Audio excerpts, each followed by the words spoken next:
अस्सलाम वालेकुम my YouTube family and welcome back to my channel. जी कैसे हैं आप सब? अल्हम्दुलिल्लाह मैं भी खैरियत से हूँ और दुआ करती हूँ कि आप भी जहाँ जहाँ हैं अल्लाह ताला आप सबको अपने हिफ्ज़ ईमान में रखे और आप सब के लिए बहुत बहुत आसानियाँ पैदा करें। जिन जिन लोगों ने भी वीज़ों के लिए अप्लाई किया हुआ, इतनी ज़्यादा अमाउंट्स पे की हुई हैं, तो अल्लाह ताला भाई आप सबके लिए बहुत आसानी करे और आप लोगों के वीज़ा प्रोसेस जल्दी हो जाए और आप भी जल्दी से यूके आ जाएँ और अपनी फैमिली को सपोर्ट करें।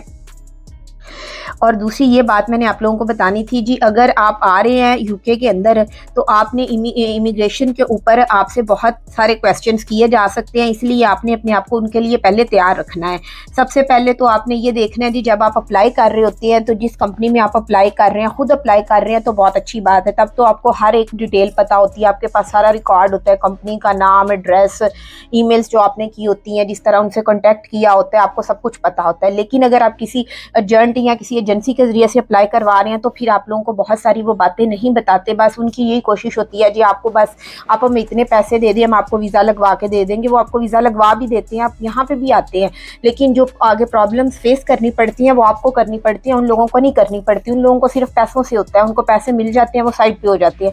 लेकिन आप लोगों ने जब भी अप्लाई करना है, सबसे पहले आप लोगों को आपको जिस भी जगह पे आप अप्लाई करवा रहे हैं, किसी कंपनी में, किसी केयर होम में, जहाँ पे भी, तो आपको आपने उनसे उनकी कंपनी का नाम पूछना है जिसमें आप अप्लाई करवा रहे हैं, केयर होम का नाम पूछना है, उसका एड्रेस आपने वो नाम गूगल पे डाले, उसको सर्च करें, उसको पहले देखें कि वो ठीक कंपनी है या ठीक केयर होम है, उसके पास यूके गवर्नमेंट की तरफ से जो लाइसेंस होता है वो है। तो मतलब सारी डिटेल आपने खुद रखनी है अपने पास से, खुद से भी आपने काम करना है। ये नहीं है कि एजेंट को पैसे दिए और फिर आप भूल गए। तो ये सारा कुछ आप पहले खुद भी चेक करें गूगल के ऊपर डाल के, अगर वो सारा कुछ आपको ठीक लगे तब आप अप्लाई करें, वरना वो आपको किसी भी तरह आपको वीज़ा लेके दे देंगे। आप यहाँ आएंगे लेकिन हो सकता है वो कंपनी आगे सर्वाइव ना कर सके, क्योंकि आपको 5 साल का वीज़ा लेके आ रहे हैं तो उस कंपनी का 5 साल के लिए सर्वाइव करना बहुत ज़रूरी है।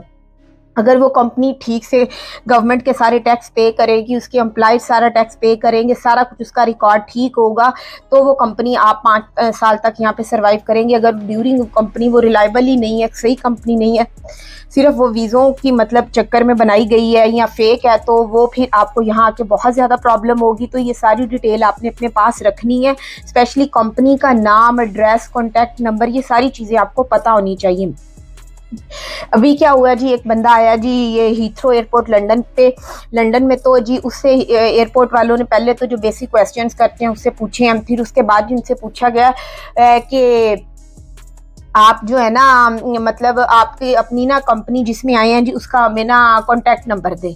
उस बंदे के पास कंपनी का कॉन्टैक्ट नंबर ही नहीं पता था। फिर उन्होंने पूछा कोई मेल की होगी आपने, जिस तरह कंपनी से रब्ता किया होगा, कोई हमें मेल दिखा दे। उस बंदे के पास कोई मेल नहीं थी, कोई कॉन्टैक्ट नंबर नहीं था, कोई एड्रेस नहीं था। तो वो बड़े मतलब हैरान थे इमिग्रेशन वाले जो हैं। तो फिर जी वो उसका काफ़ी देर खुद से इंटरव्यू करते रहे।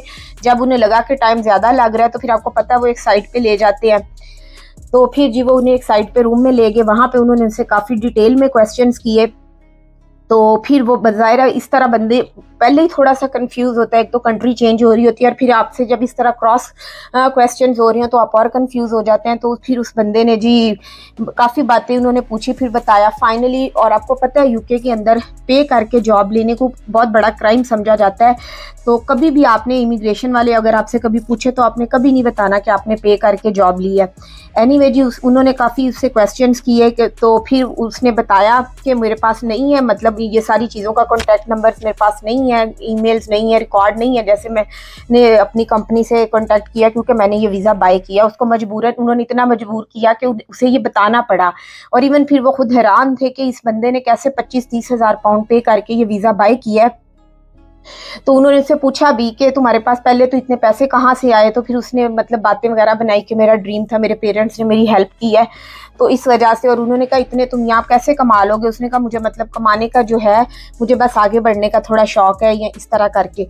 लेकिन उस बंदे की लक अच्छी थी या क्या थी, उन्होंने उसे डिपोर्ट नहीं किया, लेकिन काफ़ी मतलब उसको एक दफ़ा हिला दिया था। तो इसलिए जी आप कोशिश करें कि इस तरह की जो गलतियाँ आप बिल्कुल ना करें। वो डायरेक्ट डिपोर्ट कर देते हैं, ये हर बंदे की लक पे भी डिपेंड करता है जी, उसको आगे से कैसा मतलब बंदा मिल रहा है जो उससे साथ क्वेश्चंस कर रहा है। तो आपने सबसे पहले ये सारी चीज़ें अपने पास खुद से रिकॉर्ड में रखनी है, कंपनी का नाम, कंपनी का एड्रेस, सारा कुछ आपको पता होना चाहिए। आपसे अगर इमिग्रेशन वाले पूछें तो आप फ़ौरन से बता दें। और कभी भी नहीं आपने, वो अक्सर ये भी क्वेश्चन इमिग्रेशन वाले करते हैं, जी how much you paid for this job, तो आपने कभी नहीं बताना कि आपने पे किया। आपने यही बताना है जिस तरीके से भी आपने वैसे ली है, कोशिश करें कि आप बताएं जी हमने ऑनलाइन बाय किया, और आपको उसका सारा प्रोसेस पता हो, डिटेल पता हो, चाहे आप बाय भी कर रहे हैं, लेकिन आपको इन सारी चीज़ों के लिए आंखें खोल के रखना है। इंफॉर्मेशन मतलब आपके पास सारी हो, चाहे आप बाय कर रहे हैं या जो भी कर रहे हो, तो इसका कभी ये नहीं आपने बताना। बाकी अल्लाह ताला आप सबके लिए आसानियाँ करे। मैंने कहा मैं आप लोगों को कोई एक दो ये टिप्स हैं